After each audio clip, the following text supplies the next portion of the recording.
ನಮಸ್ಕಾರ ವೀಕ್ಷಕರೇ. ಪಶ್ಚಿಮ ಬಂಗಾಳದ ರಾಜಕಾರಣದಲ್ಲಿ ಈಗ ಇಡೀ ದೇಶವೇ ತಿರುಗಿ ನೋಡುವಂತಹ ಮಹಾ ಬದಲಾವಣೆಗಳು ನಡೆಯುತ್ತಿವೆ.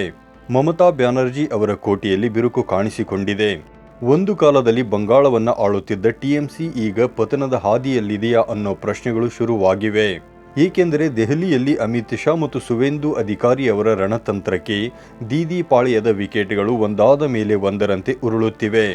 ಇವತ್ತು ಕೇವಲ ಶಾಸಕರು ಮಾತ್ರವಲ್ಲ, ಸಾಕ್ಷಾತ್ ಸಂಸದರೇ ಮಮತಾ ಬ್ಯಾನರ್ಜಿಗೆ ಕೈಕೊಟ್ಟು ಎನ್ಡಿಎ ಕಡೆಗೆ ಮುಖ ಮಾಡಿದ್ದಾರೆ. 20 ಮಂದಿ ಸಂಸದರು ಸ್ಪೀಕರ್ಗೆ ಪತ್ರ ಬರೆದಿದ್ದಾರಾ? ಮೋದಿಯವರ ಬಲ 312ಕ್ಕೆ ಏರಿಕೆಯಾಗಿದೆಯಾ? ಮತ್ತೊಂದೆಡೆ ಅಸ್ತಿತ್ವ ಉಳಿಸಿಕೊಳ್ಳಲು ಮಮತಾ ಬ್ಯಾನರ್ಜಿ ಕಾಂಗ್ರೆಸ್ ಜೊತೆ ತಮ್ಮ ಪಕ್ಷವನ್ನು ವಿಲೀನ ಮಾಡಲು ಮುಂದಾಗಿದ್ದಾರಾ? ಈ ಎಲ್ಲ ರೋಚಕ ಮಾಹಿತಿಗಳನ್ನು ಇಂದಿನ ಈ ಕಂಪ್ಲೀಟ್ ವಿಡಿಯೋ ಪ್ಯಾಕೇಜ್ನಲ್ಲಿ ನಾವು ನಿಮಗೆ ನೀಡಲಿದ್ದೇವೆ. ವಿಡಿಯೋ ಕೊನೆಯವರೆಗೂ ನೋಡಿ, ಏಕೆಂದರೆ ಬಂಗಾಳದ ಅಸಲಿ ಕತೆ ಈಗಷ್ಟೇ ಶುರುವಾಗಿದೆ. ಟಿಎಂಸಿಯಲ್ಲಿ ಬಂಡಾಯದ ಬಿರುಗಾಳಿ.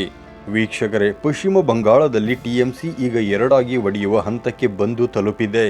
ಲೋಕಸಭೆಯಲ್ಲಿ ಟಿಎಂಸಿಯ ಮುಖ್ಯ ಸಚೇತಕಿಯಾಗಿದ್ದ ಕಾಕೋಲಿ ಘೋಷ್ ದಸ್ತಿದಾರ್ ಅವರ ನೇತೃತ್ವದಲ್ಲಿ ಬರೋಬ್ಬರಿ 20 ಮಂದಿ ಸಂಸದರು ಈಗ ಮಮತಾ ಬ್ಯಾನರ್ಜಿ ವಿರುದ್ಧ ಸಿಡಿದೆದ್ದಿದ್ದಾರೆ. ಇವರೆಲ್ಲರೂ ಒಟ್ಟಾಗಿ ಲೋಕಸಭಾ ಸ್ಪೀಕರ್ ಓಂ ಬಿರ್ಲಾ ಅವರಿಗೆ ಪತ್ರ ಬರೆದಿದ್ದಾರೆ.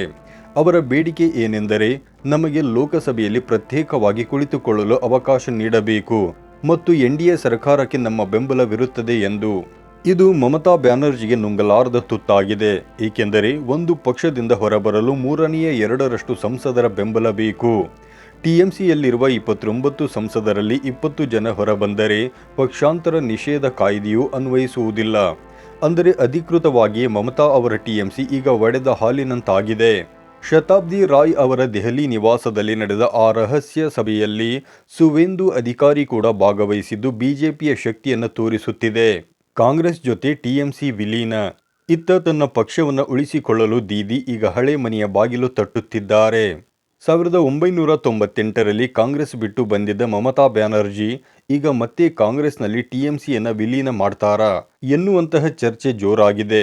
ದೆಹಲಿಯಲ್ಲಿ ಮಮತಾ ಬ್ಯಾನರ್ಜಿ ಅವರು ಸೋನಿಯಾ ಗಾಂಧಿ ಜೊತೆ ಮತ್ತು ಅವರ ಅಳಿಯ ಅಭಿಷೇಕ್ ಬ್ಯಾನರ್ಜಿ ಅವರು ರಾಹುಲ್ ಗಾಂಧಿ ಜೊತೆ ಸುದೀರ್ಘ 1.5 ಗಂಟೆಗಳ ಕಾಲ ಸಭೆ ನಡೆಸಿದ್ದಾರೆ.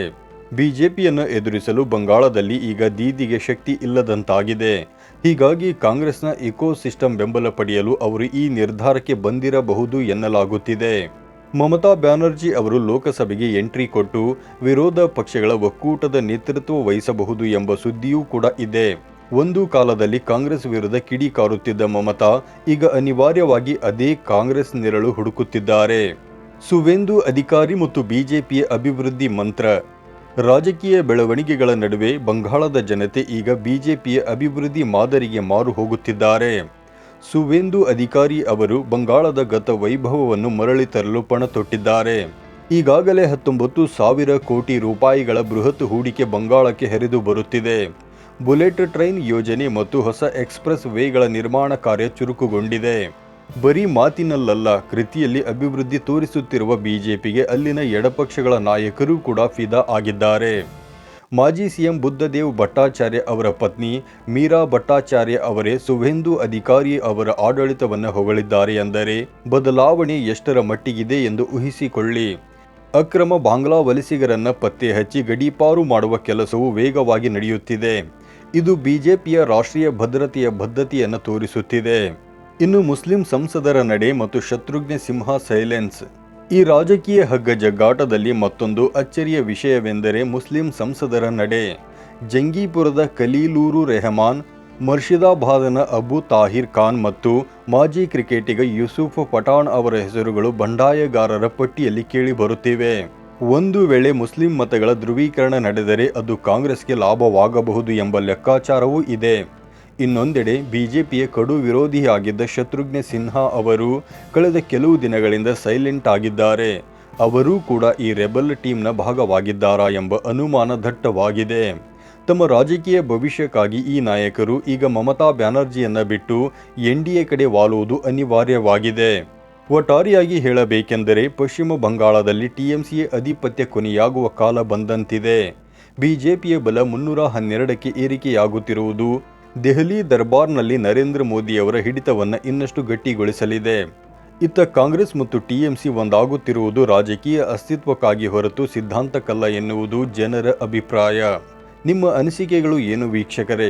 ಮಮತಾ ಬ್ಯಾನರ್ಜಿ ಕಾಂಗ್ರೆಸ್ ಜೊತೆ ವಿಲೀನವಾದರೆ ಬಂಗಾಳದಲ್ಲಿ ಬಿಜೆಪಿ ತಡೆಯಲು ಸಾಧ್ಯವೇ? ಅಥವಾ ಸುವೇಂದು ಅಧಿಕಾರಿ ನೇತೃತ್ವದಲ್ಲಿ ಬಂಗಾಳ ಹೊಸ ಇತಿಹಾಸ ಬರೆಯುತ್ತಾ?